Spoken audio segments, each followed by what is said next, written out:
Ce matin, 2 corps ont été découverts dans une résidence au cours des dernières heures. Andy, la police a confirmé qu'il s'agissait d'un meurtre et c'est évidemment le choc dans le quartier.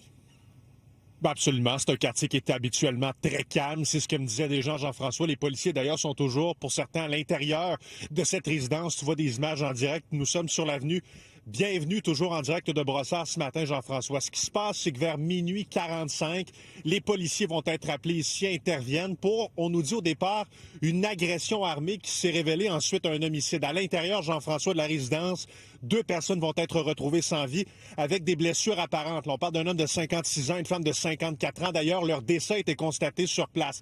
La police nous a précisé là, au cours de la matinée en nous disant les 2 habitaient à la même adresse. Alors évidemment, il y a plusieurs hypothèses qui sont sur la table. Est-ce qu'on a affaire à un féminicide? C'est possible. Un meurtre suivi d'un suicide?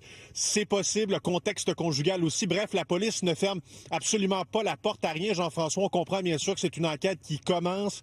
Tranquillement, on commence à prendre et à recueillir de l'information. Alors, est-ce qu'il y aura développement aujourd'hui? On verra bien. Chose certaine, vous voyez, cette scène-là, elle est assez imposante. Ici, on a érigé une scène, je dis imposante, oui, mais il y a le poste de commandement qui est arrivé ici aussi, les crimes majeurs, l'identité judiciaire sur place. Et je reviens à ce que je disais au départ, un quartier habituellement très calme. Là, les gens sont revenus beaucoup là-dessus, mais à savoir, est-ce que la police, dans le passé, s'est déjà présentée à la résidence? Il y a certains membres du voisinage qui nous disent avoir aperçu des policiers ici être venus dans le passé pour différents incidents.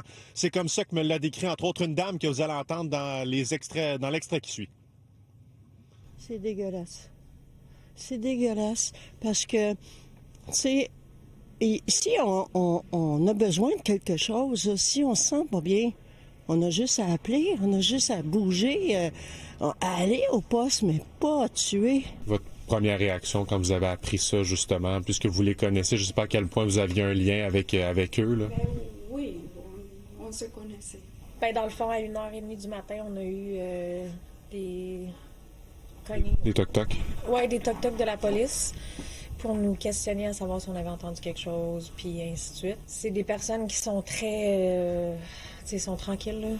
Ils ont eu des petits incidents, mais tu sais, c'est ça. Qu'est-ce que vous voulez dire par là, dans le fond, dans le passé, déjà de la visite de policiers? Oui, exactement. Relativement à, est-ce que vous le savez? La violence conjugale. On le savait parce que l'été dernier, la porte, elle avait été saccagée par la police.